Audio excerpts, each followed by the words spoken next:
doamna Roată. Oricum, dacă mai apar pe parcurs alte probleme, rămâne lista de data cu doamna Roată. Aș dori să-mi permiteți pentru un minut, poate, o intervenție care să vă determine, sper eu, să reconsiderați modul în care ați găsit de cuvință să distribuiți banii la capitolul 6702, respectiv cultură, religie, sport. Și am să vă cer permisiunea să-mi dați voie să vă citesc câteva lucruri referitoare la niște oameni din localitatea noastră care niște oameni care desfășoară o activitate sportivă cu rezultate bune și care sunt reuniți sub un nume Interbutoiul de Sus, dacă ați auzit despre ei. Și dacă o să mă ascultați, poate că o să vă lămuresc. Începând cu anul 2011, în localitatea noastră s-a înființat echipa Interbutoiul de Sus, o echipă de mini-fotbal care activează cu succes în campionatul județean de mini-fotbal. Echipa ocupă locul 2 din 12 echipe înscrise în această serie, la numai 3 puncte de echipa de pe locul 1, cu un total de 9 victorii și 2 înfrângeri și un golaveraj de 70-26. Echipa are o pagină pe Facebook cu peste 240 de membri, majoritatea sunt tineri din comuna noastră cu care se ține legătura în mediul online și tineri care o susțin și o încurajează. Tot județul a auzit de această echipă, jucătorii acesteia sunt în marea majoritate, 12 din totalul de 14 tineri din comuna noastră. Sunt cu vârste cuprinse între 16 și 31 de ani și au cele mai diverse profesori, de la elev, student, muncitor, șofer, agent de pază și altele. Jucătorii sunt Nicolae Sabin, Eremia Marian Mădălin, Eremia Titel Marius, Eremia Cătălin, Mușat Cornel Claudiu, Matei Marian, Stănescu Daniel, Radu Dorel, Ghencea Ionus Dorin, Eremia Aurel Constantin, Sora Petre Cristian și Cristian Cosmin Ionuț, care este un elev la școala de poliție Câmpina. Și probabil dumneavoastră care sunteți cetățenii comunei, ați recunoscut printre multe nume pe care le-am citit, oameni pe care îi cunoașteți. La acest nivel de competiție la care participă, cheltuielile sunt următoarele. Taxa de legitimare este 15 lei de persoană. 100 de lei este taxa de joc la fiecare meci. Deplasările se fac cu 3 mașini particulare. Acestea sunt cheltuieli obligatorii pentru toată lumea. Numai 2 secunde.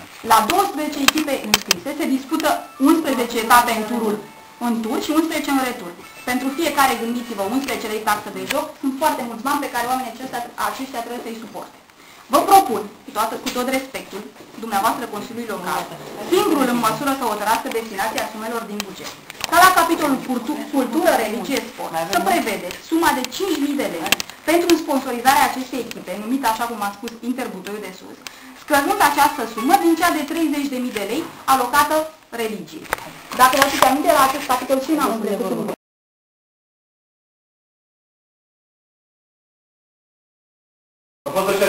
N-a uitat aparatul. Nu i-al meu. Ia-l, doamne. Ia-l, doamne. Ia-l, doamne. Ia-l, doamne. Domnul, haideți nu trebuie să știm. Cristina, hai grijă. Opriți-l măcar. De ce să lucrezi? Eu opresc de la presă, domnul. Haideți.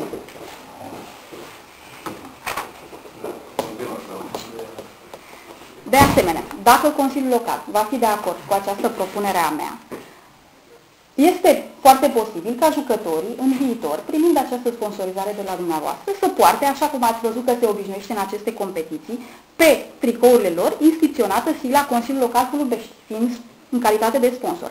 Iar la deplasările acestora pentru susținerea meciurilor, care au loc numai sâmbătă și duminica, să puneți, dacă vreți de cuvință, la dispoziție microbusul școlar, acesta neavând activitate sâmbătă și duminica. Regulamentul de funcționare al microbuzului cred că permite folosirea acestora pentru scopuri absolut legitime, consider eu.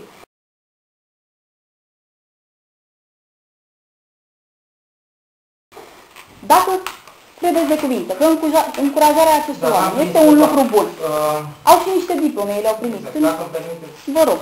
Nu am auzit până acum de această echipă, nu este cunoscută de către Consiliul Local, această echipă care sunt noastră. Da, e echipă de mini-fotbal, e locul 2 la județ. Înainte de a veni în primărie, administrația publică, am venit din fotbal, din foarte mulți, dar suma este, dacă vedeți, foarte mică, de 300 de milioane, și ca să nu știu dacă găsesc cuvântul potrivit să determinăm următoarea perioadă, pe domnul Constantin Stoie, care ne-a sprijinit anul trecut cu aproximativ, nu știu să spun, suma de 500-600 de milioane. Vreau ca anul acesta, cel puțin până în vară, nu știu dacă până la Paști, dar până în vară, să terminăm această investiție care este foarte importantă pentru cetățenii comuni, reabilitarea, nu știu de spunem, investiția care se face, lucrările care se fac în cadrul acestei biserici legat de parohia Brânzare. Nu cred că 300 de milioane, 300 de milioane vechi este o sumă prea mare. Adică eu sunt de principiu că un om, dacă dea un salariu, îmi fac o paranteză, muncește de cel puțin. 300 de milioane bani vechi este foarte puțin pentru a termina lucrările. Sper că cu gestul nostru să putem să determinăm pe domnul Stoie și alții oameni de bine să ne sprijine, că terminarea acestei biserici vă spun că costă undeva de acum încolo peste 2 miliarde. Părerea mea, adică vin picturile, vin toate celelalte și sunt multe de făcut în interior. Gresie, nu știu exact să vă spun, foarte multe de făcut acolo, alega, ne facem aleg în cincit. Și dacă și noi venim, vă determinăm pe alții să vină și ei să terminăm. Că dacă ne încurcăm prea mult, nu facem niciuna. Și spun anul ăsta, sper că până la sfârșitul anului să terminăm această lucrare începută. Eu, părere, eu ga și propoziția mea. Domnul primar, dacă îmi permiteți, domnul președinte. Domnul Ionescu avea una ridicată înainte. Domnul Imar, așa este. Toate sunt necesare. Din păcate, toate sunt stringente, toți au prioritate și nu știu dacă trebuie să luăm neapărat de la biserică, dar să găsim o soluție. Să ajutăm și copiii. Da, pe dar nu știu ce echipă este, nu cunosc. Echipa de fotbal, care joacă ai noștri, da, dar nimic împotriva, lucrăm, te e bine așa. E o echipă de mini-fotbal și este în campionatul județean și are locul 2. Cine a ființat-o? Consiliul Local n-a ființat-o. E privată?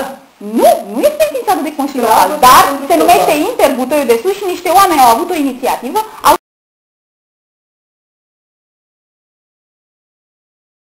strâns niște tineri în jurul lor și așa s-a format această echipă care joacă bine, care are rezultate, pe care o cunosc în Butoiul de Sus foarte mulți tineri, despre care vă spuneam că am meritat să primească niște bani, pentru că până la urmă știți cum e. Tot respectul pentru religie și pentru... Eu consider că este o investiție, este o echipă privată, păcând acest lăcaș de cult beneficiază foarte mulți cetățeni. Adică dacă găsim o altă soluție, nimeni nu a venit să solicite sprijinul nostru, nu cunosc această echipă. Dacă este vorba de echipa care se numește Clubești, care joacă pe această partidă, da, se numește Inter Butoiul de Sus, la noi nu ne permite bugetul să vină o nu știu unde joacă. În campionatul județean. Dar nu putem să-l comune, domnul Ionescu, că noi nu avem teren de mini-fotbal. N-au teren de mini-fotbal, dar stați pe joacă. O echipă care, și asta, că faceți voi o echipă de să dea Consiliul Local pentru asta. Stați, domnul, stați puțin. Domnul, e acasă unde joacă? Nicăieri. Păi unde să joace? N-au unde să joace. Păi dar unde au jucat? Plătesc în altă parte. Știți că pentru echipe care atunci când au meci acasă și nu dispun de teren, se poate alege varianta închirierii unui teren. Da, dar trebuie să aibă și teren. Păi dacă nu ei joacă acasă, dar avem aici mini-teren. Păi nu. Mini-fotbal înseamnă o activitate care se face într-o sală, pe un teren care are anumite dimensiuni și anumite caracteristici, că nu se poate juca pe... Știu, dar așa dacă tot investim. De regulă, această activitate trebuie să facă în săl de sport. Da. Dar este o domnul primar știe despre ce e vorba. Eu știu foarte bine despre ce e vorba. Este o echipă privată. Noi ne permitem, decât mai ales că bugetul este foarte mic, să susținem echipa recunoscută a Clubești, a Comunei Clubești, Dacia Clubești. Lucru pe care dacă propuneți pentru Dacia Clubești, echipa care joacă, este înscrisă în campionatul județean,